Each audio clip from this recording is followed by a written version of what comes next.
लोक सभा चोणां ने ਜਿਹੜੀਆਂ ਆਖਰੀ ਗੇੜ ਦੇ ਲਈ ਕੱਲ VOTING ਹੋਈ ਹੈ ਜੋ ਕਿ ਹੁਣ ਸਮਾਪਤ ਹੋ ਗਈ ਹੈ ਤੇ ਦੂਜੇ ਪਾਸੇ ਹੁਣ ਐਗਜ਼ਿਟ ਪੋਲ ਤੋਂ ਬਾਅਦ ਕਾਫੀ ਬਿਆਨ ਨੇ ਜਿਹੜੇ ਸਾਹਮਣੇ ਆ ਰਹੇ ਨੇ। ਸੋ ਦੱਸਦੀਏ ਕਿ ਆਮ ਆਦਮੀ ਪਾਰਟੀ ਦੇ ਨੇਤਾ ਸੰਜੇ ਸਿੰਘ ਦਾ ਵੱਡਾ ਬਿਆਨ ਸਾਹਮਣੇ ਆਇਆ ਹੈ। ਉਹਨਾਂ ਨੇ ਕਿਹਾ ਕਿ ਭਾਜਪਾ ਵੱਲੋਂ ਆਪਣੇ ਦਫ਼ਤਰ ਦੇ ਵਿੱਚ ਬੈਠ ਕੇ ਐਗਜ਼ਿਟ ਪੋਲ ਹੈ ਜਿਹੜਾ ਤਿਆਰ ਕੀਤਾ ਗਿਆ ਤੇ ਐਗਜ਼ਿਟ ਪੋਲ ਦੇ ਵਿੱਚ ਕਈ ਅਜਿਹੇ ਅੰਕੜੇ ਹਨ ਜਿਨ੍ਹਾਂ ਦੇ ਉੱਤੇ ਕੋਈ ਵਿਸ਼ਵਾਸ नहीं करेगा। ਤੇ ਨਾਲ ਹੀ ਸੰਜੇ ਸਿੰਘ ਦਾ ਕਹਿਣਾ ਹੈ ਕਿ ਇਸ ਐਗਜ਼ਿਟ ਪੋਲ ਨੂੰ ਲੈ ਕੇ ਲੋਕਾਂ ਦੇ ਚਿਹਰਿਆਂ ਦੇ ਉੱਤੇ ਹਾਸਾ ਵੀ ਦਿਖਾਈ ਦੇ ਰਿਹਾ ਹੈ ਤੇ ਟੀਵੀ ਚੈਨਲਾਂ ਦੇ ਉੱਤੇ ਚੱਲ ਰਹੇ ਅੰਕੜੇ ਲੋਕਾਂ ਦੇ ਐਗਜ਼ਿਟ ਪੋਲ ਦੇ ਨਾਲ ਬਿਲਕੁਲ ਵੀ ਮੇਲ ਨਹੀਂ ਖਾਂਦੇ।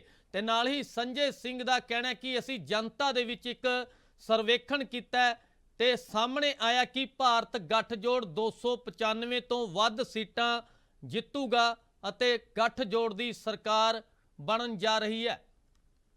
कि पहली बात तो ये जो एग्जिट पोल है ये भारतीय जनता पार्टी के दफ्तर में तैयार किया गया है और जितने भी आंकड़े आप देखेंगे सारे टीवी चैनल के आंकड़े लगभग एक जैसे हैं। अब कौन यकीन करेगा कि 34% वोट शेयर बीजेपी को तमिलनाडु में मिल रहा है।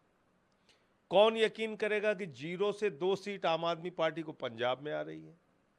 मतलब ऐसे आंकड़े आप दे रहे हो जिस पे लोग हंस रहे हैं। इसका मतलब आज आम आदमी पार्टी से सबसे ज़्यादा नफरत किसको है? बीजेपी को है। बीजेपी ने अपने दफ्तर में बता दिया भाई 0 से 2 सीट आएगी आम आदमी पार्टी की पंजाब में, लिख दो, वही एग्जिट पोल वाले लिख दे रहे हैं। तो मैं समझता हूँ कि ये जो एग्जिट पोल है ये बीजेपी के दफ्तर में बनाया गया एग्जिट पोल है, ये मोदी सरकार का एग्जिट पोल है। ये एग्जिट पोल जनता के वास्तविक निर्णय से दूर दूर तक कहीं भी मैच नहीं करता।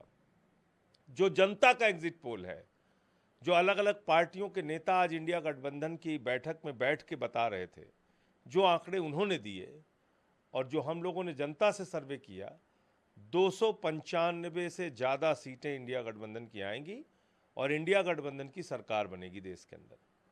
बाकी एग्जिट पोल में अभी उन्होंने किसी ने 350 दिया है, किसी ने 400 दिया है। मैं तो हैरान हूँ कि सिर्फ 400 क्यों दिया। 700 सीट दे सकते थे बीजेपी को। अखंड भारत से उनकी 700 सीटें आ सकती हैं, पाकिस्तान से 100 आ जाएंगी, नेपाल से 50 आ जाएंगी, 50 अफगानिस्तान से भी मिलेंगी, 50 बांग्लादेश से मिल जाएंगी, 30-35 श्रीलंका से आएंगी, 20-25 थाईलैंड से आ जाएंगी, कुछ इंडोनेशिया से आ जाएंगी। पूरे अखंड भारत से 700 सीट दे बीजेपी को।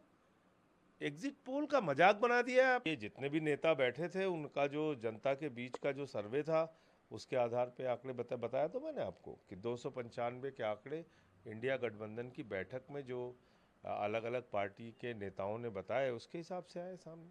मल्लिकार्जुन खड़गे ने ये भी कहा कि आज जो सीटें सामने उसके तहत बीजेपी को महज 220 और एनडीए को 235 सीटें। एकदम सही कहा, यही आंकड़े रहेंगे, इससे भी कम हो सकते हैं, इसके ऊपर नहीं जाएंगे लोग। तेलंगाना के मंत्री रेवंता रेड्डी का कहना है कि इंडिया ब्लॉक गठबंधन जो है उसके नेता राहुल गांधी होंगे और वही अगले प्रधानमंत्री होंगे। अब ये तो 4 जून का परिणाम आने दीजिए, उसके बाद तय हो जाएगा। मैं सिर्फ इतना कहना चाहता हूं कि इंडिया गठबंधन का जो भी प्रधानमंत्री होगा वो नाली के गैस से चाय नहीं बनवाएगा और कोरोना और तमाम बीमारियों को जो थाली बजा के, ताली बजा के और दिया जला के ठीक किया जाता है वैसा कोई प्रधानमंत्री नहीं बनेगा जो कोरोना ताली बजा के ठीक करे। और इसके साथ साथ हमने देखा कि प्रधानमंत्री जी ने नोटबंदी करके देश को बर्बाद करके जिस तरीके से दावे कर रहे थे काला धन लाने के और तमाम पता नहीं क्या क्या झूठ बोला है उन्होंने इस देश के साथ, वो सब काम जो इंडिया गठबंधन का प्रधानमंत्री बनेगा वो नहीं करेगा। संजय जी, आखिरी 2 छोटे सवाल। उत्तर पूर्व मुख्यमंत्री अखिलेश यादव ने कहा कि इस बार जो नतीजे आएंगे यूपी में उसमें समाजवादी पार्टी और इंडिया अलायंस को जीत मिलने जा रही है। चुनाव इस बार बेरोजगारी, महंगाई और सीबीआई, ईडी और इनकम टैक्स की जो गलत तरीके से रेड हुई है पक्षी नेताओं के ऊपर, उसके अर्थक्वेक का असर अब बीजेपी पर। निश्चित रूप से, क्योंकि देखिए संविधान बदलेगी बीजेपी, आरक्षण खत्म करेगी, ये बात उत्तर प्रदेश के घर घर में पहुंची है। महंगाई और बेरोजगारी से हर परिवार त्रस्त है। तो यूपी हो, बिहार हो, नॉर्थ इंडिया हो, देश हो, हर जगह एक गुस्सा, एक नाराजगी मोदी सरकार के प्रति और बीजेपी के प्रति है। और याद रखिए, इनका जो आज का एग्जिट पोल है, ऐसा ही एग्जिट पोल बढ़ा चढ़ा के इन्होंने 2004 में दिया था। 2004 में कितना बढ़ा चढ़ा के एग्जिट पोल दिया था।